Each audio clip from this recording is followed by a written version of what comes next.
नमस्कार, मैं रवीश कुमार।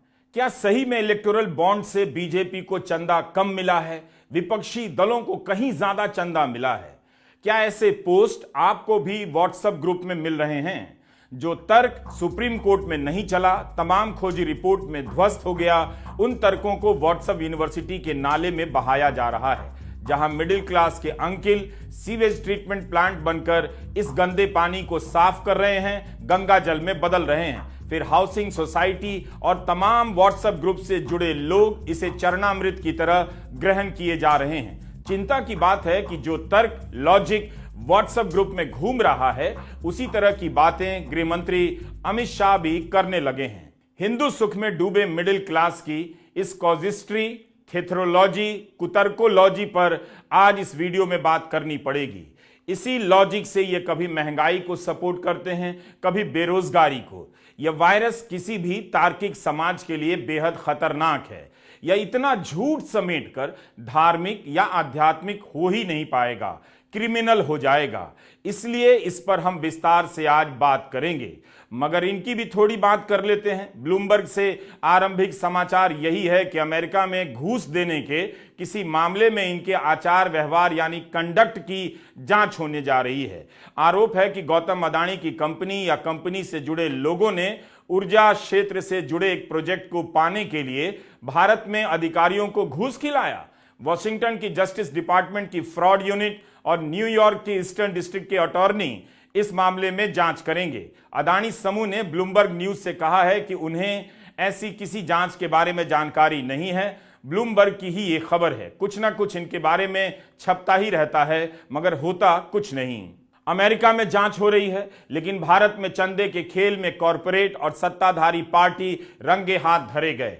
इसके बाद भी अंकिल वोटर मैसेज घुमा रहे हैं कि इससे फायदा विपक्ष को ज्यादा हुआ।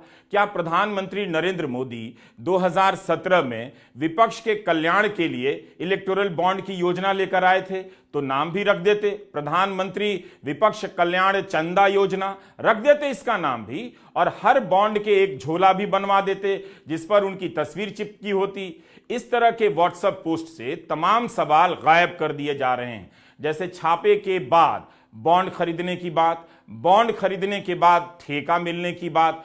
दर्जनों कंपनियां हैं जो घाटे में हैं, फिर भी बॉन्ड खरीद रही हैं। ये किस खुशी में ऐसा कर रही हैं? किसका पैसा लगा है? इसे लेकर सवाल उठ रहे हैं। और यहां मैसेज घुमाया जा रहा है कि बीजेपी को चंदा कम मिला, उससे कहीं ज्यादा विपक्ष को मिला।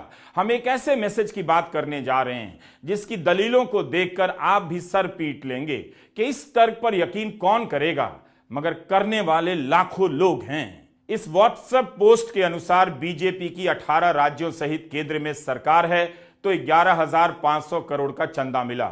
अब इसमें 18 से भाग देकर किसी जनाब ने हिसाब भी निकाल लिया कि 638 करोड़ का चंदा मिला प्रति राज्य के हिसाब से। इस पोस्ट में पहला फ्रॉड यही है कि बीजेपी को 11,500 करोड़ नहीं मिला है। अमित शाह ने कहा है 6,000 करोड़ मिला है।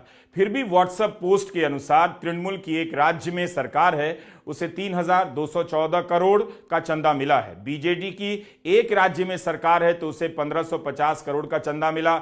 यानी प्रति राज्य के हिसाब से बीजेपी को 5 क्षेत्रीय दलों से कम चंदा मिला है। पूरी तरह से यह फ्रॉड तर्क है। फिर इतना काफी नहीं था, अब दूसरा हिसाब निकाल लाया गया है कि पिछले 5 साल में बीजेपी के सांसद अधिक बने तो प्रति सांसद चंदे का हिसाब लगाइए तो एक सांसद के हिसाब से बीजेपी 20 करोड़ का चंदा हासिल करती है। कांग्रेस को उससे भी अधिक 27.3 करोड़ का चंदा मिलता है। तृणमूल को इन दोनों से अधिक 73.68 करोड़ का, बीआरएस को इन तीनों से अधिक 200 करोड़ प्रति सांसद चंदा मिला है। मतलब इस तरह की फ्रॉड दलीलें गढ़ी जा रही हैं आपका ध्यान बॉन्ड के पीछे के भ्रष्टाचार से हटाने के लिए। मतलब इस लॉजिक से अपने मेघनाथ जी का भी दिमाग घूम गया है, उनका भी दिमाग चकरा गया है कि इस लॉजिक से तो ज्यादा लूटने वाले डाकुओं का गिरोह सबको समझा देगा कि उसने कम लूटा क्योंकि उसके गिरोह में लुटेरे ज्यादा थे। भाई तेरे गैंग ने चोरी की है, 10 करोड़ रुपए चुराया है। हाँ वो सब ठीक है, but have you heard about the चड्डी बनियान gang? What has that got to do with? Wait, let me explain. So, चड्डी बनियान गैंग ने जब कल डाका डाला था, उन्होंने भी 10 करोड़ रुपए चुनाया. Okay, 10 crore. Now you tell me how many people are in their gang? Tell me. हाँ, उनको भी पकड़ा. 5 लोग थे उनके गैंग में, और मेरे गैंग में 10 लोग, 10 people. But what has that got to do? Correct. Now, if you see the per gang member चोरी का माल ratio, their member will get 2 crore each, but my gang members will get 1 crore each. You see what is happening here? किसकी चोरी बड़ी है, दिखाई दे रहा है आपको?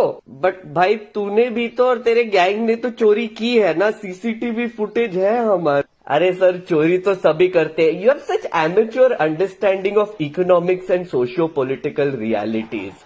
I mean, everybody does it, right, sir?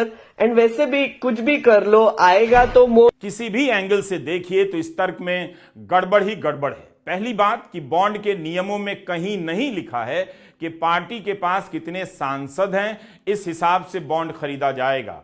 प्रति सांसद या प्रति विधायक इस हिसाब से चंदा नहीं मिलता है, कानून में ही नहीं है. जीते हुए विधायक या सांसद के हिसाब से चंदा नहीं दिया जा सकता.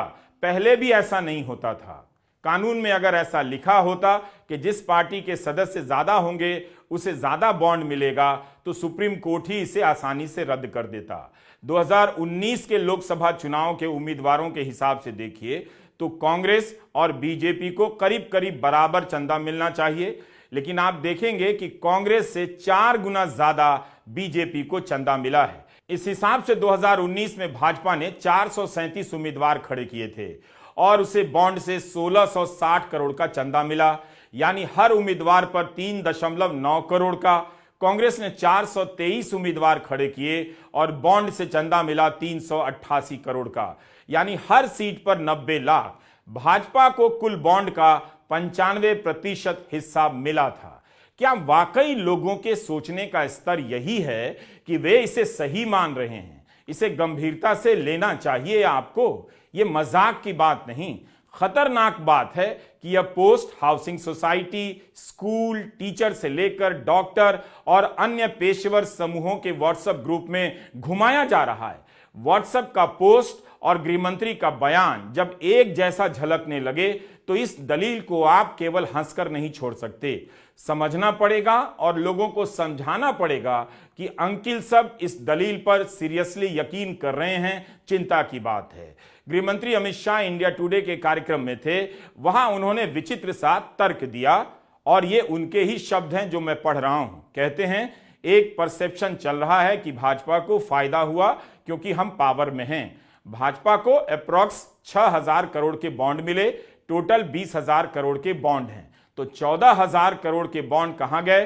टीएमसी को 1600 करोड़, आईएनसी को 1400 करोड़, बीआरएस को 1200 करोड़, बीजेडी को 775 करोड़ और डीएमके को 639 करोड़. अब अगर 13 राज्यों में और 303 सांसद, 11 करोड़ मेंबरशिप वाली पार्टी और देश की सभी यूनिट में पार्टी का योग मिला लें तो इन लोगों का इतना करें मानो कांग्रेस में 35 सांसद हैं.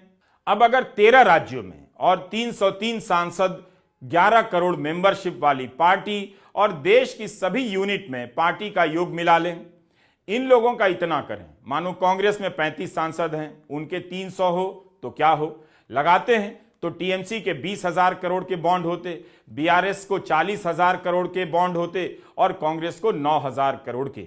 ये मैं प्रो रेटा की बात कर रहा हूं. देश में हमारे 300 सांसद हैं, हमें 6,000 करोड़ के बॉन्ड मिले हैं और 242 सांसद जिन पार्टियों के हैं उन्हें 14,000 करोड़ के बॉन्ड निकले हैं. क्या शोर शराबा कर रहे हो भाई? अमित शाह के शब्द हैं. मैं दावे से कहता हूं, अमित शाह कहते हैं कि जब हिसाब खुलेगा ये लोग आपको फेस नहीं कर पाएंगे. हैरानी की बात है कि न्यूज एंकर राहुल कंवल ने इस बेतुके लॉजिक को लेकर एक सवाल तक नहीं किया कि यह कैसा आधार है. इस गणित पर उन्हें सवाल करना चाहिए था कि इसका क्या तुक है. शायद एंकर को तब तक पता भी ना हो कि यह लॉजिक व्हाट्सएप ग्रुप में घूम रहा है. मुझे भी आज सुबह पता चला. फिर भी एक बात ठीक से समझिए, बॉन्ड के कानून में कहीं नहीं लिखा है कि सांसद या विधायक की संख्या के आधार पर किसी पार्टी को बॉन्ड मिलेगा. अमित शाह की दलील के अनुसार तो नई बनी पार्टी को 0 बॉन्ड मिलेगा, या जैसा कि बीजेपी को 1984 में 2 सीटें आई थीं, उस हिसाब से उसे केवल 2 ही बॉन्ड मिलते? ऐसा नियम है भी नहीं, ऐसा नियम हो भी नहीं सकता। लेवल प्लेइंग फील्ड ही नहीं बनेगी, जो चुनाव के लिए बहुत जरूरी है। अमित शाह ने सांसदों का हिसाब लगाकर बता दिया कि बीजेपी को 6000 करोड़ इस वजह से मिले, तो जरा प्रति विधायक के हिसाब से भी बता दीजिए। एंकर ने पूछा नहीं, गृहमंत्री कुछ भी बोलकर चले गए। जब ऐसा नियम नहीं है तो फिर इस आधार पर बॉन्ड की बात को क्यों ठहराया जा रहा है? SBI data shows donation is 50% BJP got, Congress got only 11%. Even our voting pattern, you see, in that voting pattern also, we are nearly 1/3, and rest of the people are 2/3, including BJP. But whereas the donation they got more than 50%, how can they get this much of money? How can the other capitalists or other companies give such donations? So there are many dubious donors. And who are these? Nearly people who have donated, either they are involved in ED case, income tax, and all income tax people and ED, they raided their houses. Then ultimately the government of India, particularly the Modi ji and his party pressurized these people to give more donation to their party. Otherwise this much of difference cannot be. गृहमंत्री अमित शाह की दलील हो या WhatsApp group का post, दोनों कुतर्क का सहारा लेते हुए प्रतीत हो रहे हैं ताकि सवाल बदल जाए, आपकी नजरों से यह मुद्दा हट जाए। इंडिया टुडे के एंकर को पूछना चाहिए था कि क्या बॉन्ड के कानून में ऐसा लिखा है कि कोई कंपनी पार्टी के कितने सांसद हैं, विधायक है, उसके आधार पर चंदा देगी? कहीं नहीं लिखा है। अमित शाह का यह तर्क बेहद खतरनाक है, चालाकी भरा तो है ही। मूल बात है कि सुप्रीम कोर्ट ने इस कानून को असंवैधानिक माना है। यह कानून था ही गलत, इसका इस्तेमाल भी गलत हुआ और इसका मकसद भी गलत पाया गया। सच तो यही है कि बॉन्ड इन कुतर्कों पर नहीं, सत्ता के छापों के डर और कॉन्ट्रैक्ट के प्रलोभन के आधार पर दिया जा रहा था। हफ्ता वसूली में यह नहीं देखा जाता कि गैंग में कितने लोग शामिल हैं। इलेक्टोरल बॉन्ड से बीजेपी आर्थिक महाशक्ति बन गई। 6000 करोड़ रुपए से ज्यादा पैसे मिले, किसी भी एक दल के पास इतना पैसा नहीं है। सवाल तो यही है कि क्या बॉन्ड के पीछे कॉरपोरेट और बीजेपी के बीच कोई खेल हो रहा है? या तो ठेका मिलेगा या छापा पड़ेगा, वरना आप चंदा दीजिए। ये पैटर्न निकल कर आ रहा है। बीजेपी बता दे कि जिस कंपनी के यहां छापा पड़ा है उसके बॉन्ड को बीजेपी ने भुनाया है या नहीं। फिर यह भी समझा दे कि किसी कंपनी पर बार बार छापे पड़ रहे हैं, वही कंपनी बार बार बॉन्ड भी खरीद रही है। ऐसा लगता है कि यह कंपनी छापे को बोनस मानती है और बहुत खुश हो जाती है कि चलो आज ईडी का रेड हुआ है, चलकर स्टेट बैंक ऑफ इंडिया के मुख्यालय जाते हैं और वहां से बॉन्ड खरीदते हैं, कुछ मीठा करते हैं। जब ये इलेक्टोरल बॉन्ड की स्कीम अनाउंस हुई थी तो ये कहा गया था कि ये सिर्फ लोकसभा के लिए है, लेकिन उसके थोड़े ही दिन बाद एक प्रांत कर्नाटका में चुनाव आए और फिर उसको एक्सेप्शन के तौर पे कहा गया कि ये कर्नाटका चुनाव के लिए स्कीम को लागू करना चाहिए। उस वक्त वित्त मंत्रालय ने इस पे ऐतराज़ भी किया था, लेकिन उसको ओवर रूल करके कर्नाटका के चुनाव में पहली दफ़ा इलेक्टोरल बॉन्ड का इशू किया गया। उसके बाद हर स्टेट असेंबली के चुनाव से पहले भी इलेक्टोरल बॉन्ड की बिक्री हुई। तो ये कहना कि इलेक्टोरल बॉन्ड सिर्फ लोकसभा के चुनाव के लिए है, ये ठीक नहीं है। दूसरी बात यह है कि अगर किसी प्रांत में चुनाव हुआ उसमें किस पार्टी को कितना चंदा मिला, ये हमें ज़रूर पता लग सकता है। वो इसलिए है कि चुनावी बॉन्ड की अवधि सिर्फ 15 दिन होती है और जब चुनाव बेचने की विंडो खोली गई स्टेट असेंबली के इलेक्शन से पहले, उसमें जब ये खास तौर पे जब ये अल्फा न्यूमेरिक नंबर मिल जाएंगे तो और भी आसान हो जाएगा कि किसने उस विंडो में कितने दाम के बॉन्ड खरीदे, और किस पार्टी ने उसको जमा किया। तो उस 15 दिन के टाइमिंग के हिसाब से ये अलग अलग पार्टियों का चंदा पड़ना लगने की बहुत संभावना है और ये मेरे ख्याल में तो आसानी से हो जाना चाहिए। इस तरह के मैसेज से आप सावधान रहिए कि बीजेपी को प्रति विधायक या प्रति सांसद के हिसाब से चंदा मिला है। इससे भी सावधान रहिए कि बीजेपी को विपक्षी दलों की तुलना में कम चंदा मिला है। सवाल है धमकी देकर उगाही का, बॉन्ड लेकर ठेका देने का, भय का माहौल बनाने का, ताकि कॉरपोरेट गुलाम की तरह हो जाए, चुपचाप पैसा दे आए। मतलब कोई कंपनी 500 करोड़ 1000 करोड़ का चंदा क्यों देगी? 16 लाख कंपनियां हैं इस देश में, उसमें से भी 3000 ही चंदा दे रही हैं। उसमें से भी 30 या 50 ऐसी हैं जो 100 करोड़ से ऊपर चंदा दे रही हैं। बीजेपी को 6000 करोड़ का चंदा मिला है। केवल इस आधार पर सुप्रीम कोर्ट ने बॉन्ड को रद्द नहीं किया, असंवैधानिक नहीं कहा कि उन्हें 6000 करोड़ का चंदा मिला है। इस आधार पर किया है कि इसमें पारदर्शिता नहीं है, कंपनी और सरकार के बीच साठ गांठ की पुरकस संभावना है। सरकार को पता चल सकता है कि किस कंपनी ने उसकी पार्टी के लिए बॉन्ड खरीदा। कंपनी किसी भी तरीके से सरकार को बता सकती है। सवाल है छापे का, छापे के बाद बॉन्ड खरीदने का। Scroll, news minute, news laundry ने चंदा देने वाली कंपनियों और उन पर पड़ने वाली रेड की एक सूची बनाई है। इस सूची में लगातार नाम जुड़ते जा रहे हैं। यह भी सामने आ रहा है कि राज्यों की पुलिस द्वारा छापेमारी के बाद भी बॉन्ड खरीदे गए हैं। अब तक कुल 21 कंपनियों के बारे में पुख्ता जानकारी है कि इन्होंने रेड के बाद बॉन्ड खरीदे हैं। सबसे पहले देखें तो फ्यूचर गेमिंग पर 2022-23 में 4 बार रेड पड़ी। हर बार रेड वाले महीने में या उसके कुछ दिनों के बाद ही कंपनी ने 60 करोड़ से लेकर 105 करोड़ तक का चंदा खरीदा है, बॉन्ड खरीदा है। मेघा इंजीनियरिंग पर अक्टूबर 2019 में रेड हुई, उसी महीने कंपनी ने 5 करोड़ के बॉन्ड खरीदे। वेदांता लिमिटेड ने मार्च 2020 में रेड पड़ने के 1 साल बाद 25 करोड़ के बॉन्ड खरीदे। अगस्त 2022 में रेड पड़ी तो उसके 3 महीने बाद 110 करोड़ से अधिक के बॉन्ड खरीदे। हीरो मोटोकॉर्प पर मार्च 2022 में रेड हुई, उसने 7 महीने बाद 20 करोड़ के बॉन्ड खरीदे। डीएलएफ ग्रुप पर नवंबर 2023 में रेड पड़ी तो उसी महीने 21 करोड़ का बॉन्ड खरीदा गया। अप्रैल 2014 में भी डीएलएफ पर रेड हुई, इन्होंने 5 साल बाद 25 करोड़ का चंदा खरीदा। किसे दिया हम दावा नहीं कर सकते। रेड्डी लैब पर नवंबर 2023 में छापा पड़ता है, उसी महीने कंपनी 21 करोड़ का बॉन्ड खरीदती है। अक्टूबर 2018 में नवयुग इंजीनियरिंग पर छापा पड़ता है। ये वही कंपनी है जिसने सिलकियारा की फेल टनल बनाई थी और जिसमें से मजदूरों को सुरक्षित निकालने वाले वकील हसन का घर तोड़ दिया गया। रेड पड़ने के 6 महीने बाद नवयुग इंजीनियरिंग ने एसबीआई से 30 करोड़ रुपए के बॉन्ड खरीदे। चेन्नई ग्रीनवुड प्राइवेट लिमिटेड पर जुलाई 2021 में रेड होती है और 6 महीने बाद यह 40 करोड़ का बॉन्ड खरीदती है। शिरडी साई केमिकल दिसंबर 2023 में पड़ी रेड के अगले महीने 40 करोड़ के बॉन्ड खरीदती है।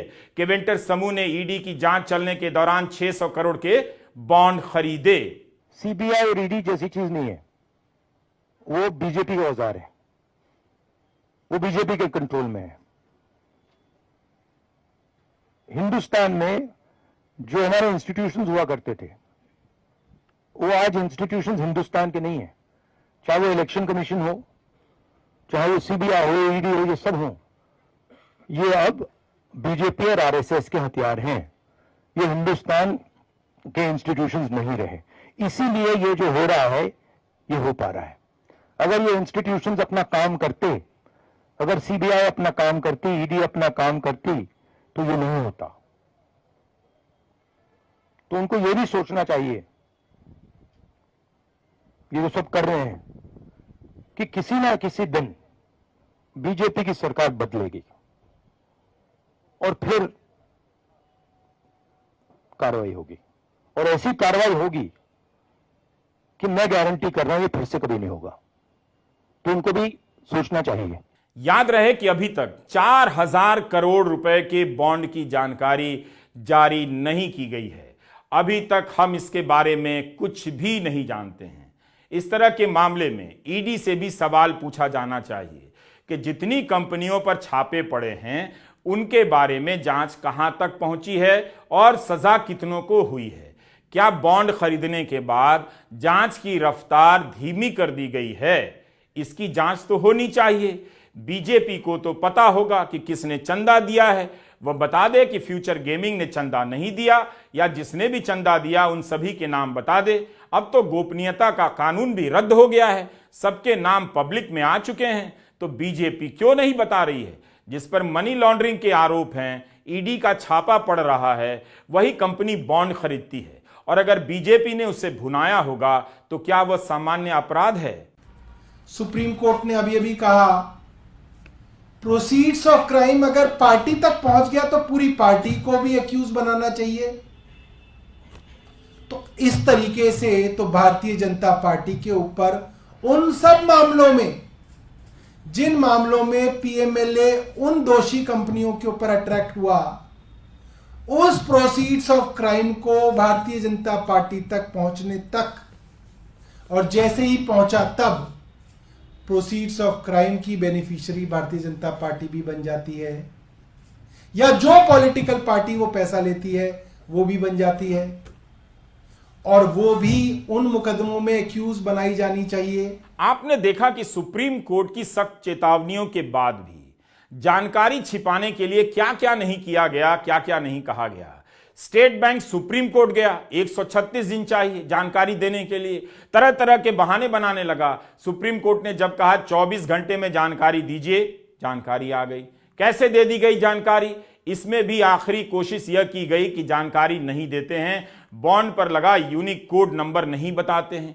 किस कंपनी का बॉन्ड किस पार्टी को गया है यह मिलाने के लिए यूनिक कोड जरूरी है।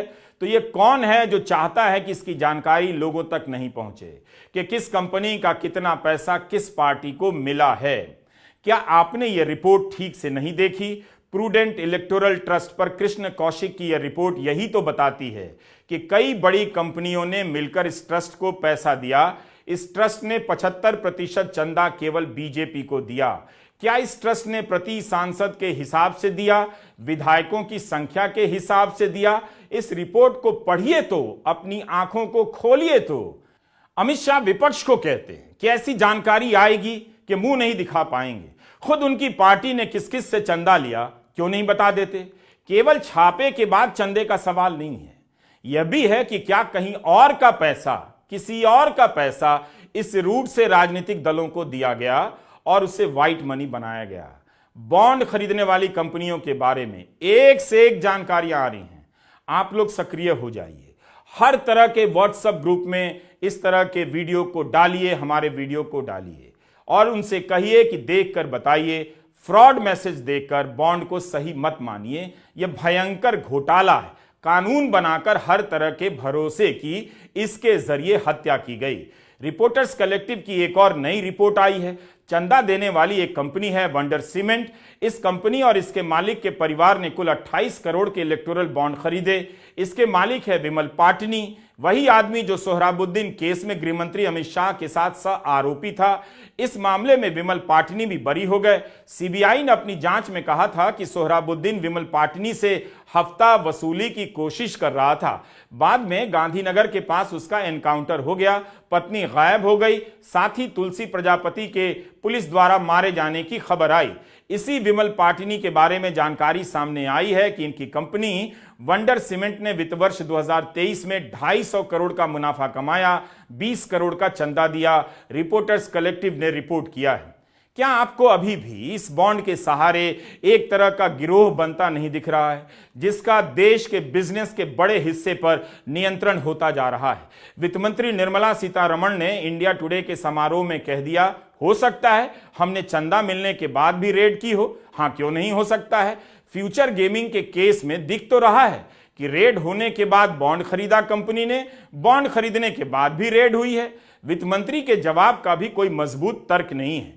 क्या आपके कान खड़े नहीं होते हैं कि कंपनी अपने मुनाफे का कई गुना पैसा बॉन्ड खरीदने में लगा रही है? जो कंपनियां घाटे में हैं वो भी भाग भाग कर बॉन्ड खरीद रही हैं। क्यों खरीद रही हैं?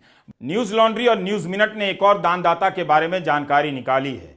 इनका नाम है टोरेंट ग्रुप और इस ग्रुप की दो सहायक कंपनियों Torrent power limited, Torrent pharmaceutical limited का नाम चंदा देने वालों की लिस्ट में आया है। 5 साल पहले महाराष्ट्र के मुख्यमंत्री देवेंद्र फडणवीस ने इस कंपनी को 285 करोड़ का प्रॉपर्टी टैक्स देने से छूट प्रदान की। अब सामने आया है कि इसी कंपनी ने करीब 5 साल में 185 करोड़ के बॉन्ड खरीदे हैं। इस ग्रुप के चेयरमैन सुधीर मेहता प्रधानमंत्री नरेंद्र मोदी के करीबी बताए जाते हैं, इस रिपोर्ट में लिखा है। न्यूज लॉन्ड्री ने छानबीन कर यह भी पता लगाया है कि 2007 से 2015 के बीच इस कंपनी ने भाजपा को 33 करोड़ से अधिक की राशि दी थी। क्या इन बातों से आपके कान खड़े नहीं हो जाने चाहिए कि जनता को हिंदुत्व की डुगडुगी थमाकर पीछे कैसे कैसे खेल खेले जा रहे हैं। अब तर्क चला रहे हैं विपक्ष को बीजेपी से ज्यादा मिल गया। बेतु के आधार पर इस बॉन्ड के जरिए विपक्षी दलों को आर्थिक रूप से कमजोर तो किया ही गया, बल्कि मिलजुल कर सरकार और कॉरपोरेट के बीच मिलजुल कर माल बनाने का एक नया नेटवर्क भी खड़ा होता नजर आ रहा है। क्या आपने नोटिस किया कि इतना बड़ा स्कैम सामने आया, कॉरपोरेट जगत से एक आवाज नहीं है? क्या कोई आवाज हो ही नहीं सकती? आपको यह डरावना नहीं लगता? कई बड़े अखबारों ने इतने बड़े घोटाले की गहन छानबीन तक नहीं की, बल्कि अब तो इसकी रिपोर्टिंग गायब हो चुकी है। क्या आपको यह भी डरावना नहीं लगता? जिन चैनलों के कार्यक्रमों में प्रधानमंत्री मोदी की सरकार के मंत्री बुलाए जा रहे हैं, उनसे केवल बयान दिलाने की औपचारिकताएं पूरी कराई जा रही हैं। जैसे अमित शाह और निर्मला सीतारमण बोल गए, बस उस बयान को सरकार के जवाब के तौर पर प्रचारित भी किया जाता है। क्यों नहीं वित्त मंत्री या गृह मंत्री इस मसले पर खुली प्रेस कॉन्फ्रेंस करते हैं, जहां सवालों की बौछार हो? इस मसले को जिन्होंने रिपोर्ट किया है गहराई से, वो सवाल पूछें। राहुल कंवल ने तो रिपोर्ट नहीं की है इसके बारे में, नितिन सेठी ने की है, पूनम अग्रवाल ने की है। उन्हें सवाल पूछने का मौका कब मिलेगा? और सारे प्रश्नों के उत्तर मिल सकें, इसके लिए प्रेस कॉन्फ्रेंस जरूरी है। मगर एक दोस्ताना माहौल में 1-2 सवाल से इतने बड़े मामले को निपटा दिया जा रहा है। 16 मार्च को प्रधानमंत्री मोदी इंडिया टुडे के कार्यक्रम में जाएंगे और बोलेंगे। 9 फरवरी को ईटी नाउ के ग्लोबल बिजनेस समिट में गए, 37 मिनट का भाषण दिया। 26 फरवरी को TV9 के सम्मेलन में गए, वहां 34 मिनट का भाषण देकर आए। 7 मार्च को रिपब्लिक टीवी के सम्मेलन में गए, वहां भी उन्होंने 34 मिनट का भाषण दिया। चुनावों में लगता है प्रधानमंत्री टीवी के सामने इसी तरह उपस्थित होंगे, यही उनकी रणनीति है। 10 साल में उन्होंने एक भी खुली प्रेस कॉन्फ्रेंस नहीं की। इलेक्टोरल बॉन्ड से लेकर तमाम मसलों पर इतने जरूरी सवाल हैं। मीडिया चैनलों के दफ्तर में जाकर भी प्रधानमंत्री भाषण दे रहे हैं, इंटरव्यू नहीं दे रहे हैं, जबकि भाषण देने के कई मंच हैं, रैलियां हैं, बहुत सारे सरकारी कार्यक्रम हैं, मगर 3-3, 4-4 चैनलों के मंच पर जाकर वो भाषण ही दे रहे हैं। सवाल है कि यही गोदी मीडिया क्या राहुल गांधी को भी या विपक्ष के अन्य नेताओं को भी लगातार माइक देगा 34 मिनट 37 मिनट तक भाषण देने का? यह भी अपने आप में इलेक्टोरल बॉन्ड जैसा घोटाला लगता है, जहां चंदा भी सबसे अधिक एक पार्टी को, मीडिया में स्पेस भी सबसे अधिक एक पार्टी को। इलेक्टोरल बॉन्ड की खबरें हिंदी के कई अखबारों में ठीक से पेश भी नहीं हुई, अब तो बंद हो गई। पूरी कोशिश की गई कि जनता को पता ना चले, तो जनता को पता ही नहीं है कि इतना बड़ा घोटाला हुआ। अखबार खुद से इस पूरे मामले को रिपोर्ट करने के लायक नहीं समझ रहे हैं। या उनकी संपादकीय स्वतंत्रता का फैसला है या गुलामी का कोई भाईचारा? इतने सारे अखबार इस पर चुप हैं। डरना चाहिए, एक ही रास्ता बचा है, हर आदमी इस खबर को लेकर जनसंपर्क करे, घर घर जाकर बताए। जाहिर है यह संभव नहीं। कुल मिलाकर बॉन्ड की खबर मैनेज हो गई है, इसकी हत्या कर दी गई है। नमस्कार, मैं रवीश कुमार।